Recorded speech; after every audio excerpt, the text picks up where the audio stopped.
BJP মানেই দাঙ্গাবাজ। আপনি আপনার পাড়ায় যান, যত 2 নম্বরই ভুঁইফোড় ভাঁওতাবাজ দেখবেন সব বিজেপি। মদ খেয়ে রামনবমী করছে, তরোয়াল নিয়ে রামনবমী করছে। আপনি ভাবতে পারছেন প্রভু রামকে কত নিচে নামিয়েছে?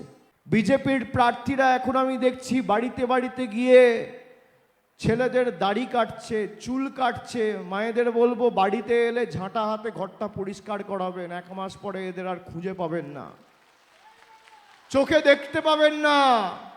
1 মাস সুযোগ, এদেরকে দিয়ে ঘর দুয়ার পরিষ্কার করান।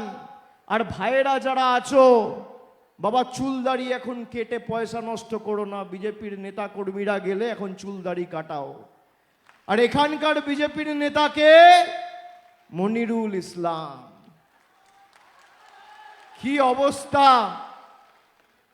কি অবস্থা! এখনো প্রায় 30টা বিধানসভায় প্রার্থী ঘোষণা করতে পারেনি। এরা নাকি তৃণমূলকে হারাবে। তৃণমূল তো 4র্থবার জিতবে, মমতা ব্যানার্জি মুখ্যমন্ত্রী হবে। লড়াইটা বিজেপিকে 50-এর নিচে নামানোর লড়াই। তার কারণ এরা যদি কোথাও মাথা তুলে দাঁড়ায়, সব থেকে বেশি ক্ষতিগ্রস্ত গরিব মানুষ হবে।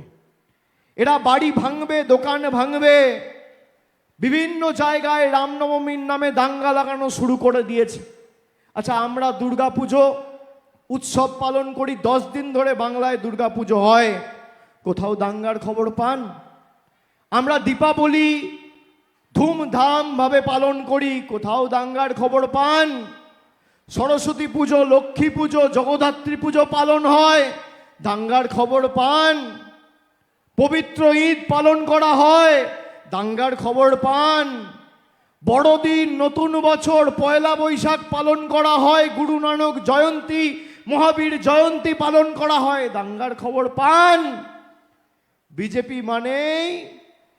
বিজেপি মানেই দাঙ্গাবাজ। আপনি আপনার পাড়ায় যান, আপনার এলাকায় দেখুন, ডান দিক বাঁ দিক চেয়ে দেখবেন কোনো ভদ্রলোক, সভ্য লোক, মার্জিত লোক, শিক্ষিত লোক বিজেপি করে না।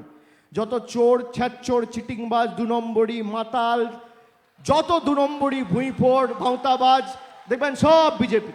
মদ খেয়ে রামনবমী করছে, তরোয়াল নিয়ে রামনবমী করছে। আপনি ভাবতে পারছেন প্রভু রামকে কত নিচে নামিয়েছে?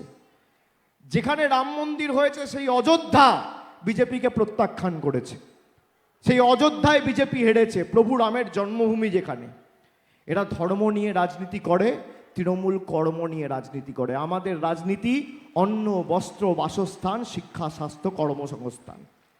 তাই আগামী দিন যাতে আরও মানুষ বাড়ি পায়, আরও গ্রামীণ নতুন রাস্তা নির্মাণ হয়, বাড়িতে বাড়িতে নলবাহিত পরিশ্রুত পানীয় জলের সুব্যবস্থা আমরা করতে পারি, দুয়ারে স্বাস্থ্য ক্যাম্প হয়, লক্ষ্মীর ভাণ্ডারের ধারা অব্যাহত থাকে, আমার আপনার সকলের প্রার্থী অভিজিৎ সিনহা রানাকে আগামী দিন ঘাসের উপর জোড়া ফুল চিহ্নে ভোট দিয়ে বিপুল বিপুল ভোটে জয়যুক্ত করতে হবে। আর 60,000-এর বেশি ব্যবধানে এবার জেতাতে হবে।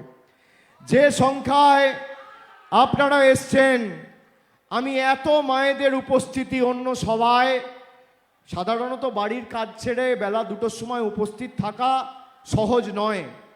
আপনারা এই যে লড়াইয়ে এসছেন, আমি নতমস্তকে আপনাদের কাছে ঋণী, আপনাদের প্রণাম জানিয়ে যাচ্ছি। আমি সবাইকে প্রণাম জানিয়ে যাচ্ছি এবং আমি কথা দিচ্ছি, আমার সাথে ভাতৃপ্রতিম রানা ভাইয়ের যোগাযোগ রয়েছে, কেষ্টদার যোগাযোগ রয়েছে, আশিসদার যোগাযোগ রয়েছে। পঞ্চায়েত প্রধান থেকে শুরু করে যারা জেলা পরিষদ স্তরে, ব্লক স্তরে রাজনীতি করছেন, আমার দপ্তরের সাথে সরাসরি তারা যোগাযোগে আছে। যেখানে যা দরকার, রাস্তাঘাট, জল, কল, আলো, তৃণমূলের পঞ্চায়েতের প্রধান, অঞ্চল সভাপতিদের দায়িত্ব। মানুষের সাথে কথা বলুন, তালিকা তৈরি করুন, নির্বাচনের পর একে একে ডেকে আমি বসবো, যেখানে যা দরকার করুন। কথা দিয়ে যাচ্ছি, ব্যবধানটা 60-এর বেশি করতে হবে। 17 থেকে এক ঝাঁপে 48 গেছেন 3 বছরে, তাহলে 2 বছরে 48 থেকে 60 হবে না? হবে না? আর আমাদের যারা কখনো নোটবন্দি, কখনো ভোটবন্দি, কখনো লকডাউন, কখনো এলপিজি সিলিন্ডারের নামে লাইনে দাঁড় করিয়ে দিয়েছে। তাদের তো মায়েরা লাইনে দাঁড়িয়েই জবাব দিতে হবে। যে যে ভাষায় বোঝে তাকে সে ভাষাতেই জবাব দিতে হবে। 23 তারিখ যখন লাইনে দাঁড় করাবেন, ওই যে আপনাকে এসআইআর এর নামে লাইনে দাঁড় করিয়েছে, তার প্রতিশোধ নিতে জোড়াফুলকে ভোট দেবেন। 23 তারিখ যখন লাইনে দাঁড়াবেন, কালো টাকার দাম করে যখন আপনাকে লাইনে দাঁড় করিয়েছিল, তার প্রতিশোধ নিতে জোড়াফুলে ভোট দেবেন।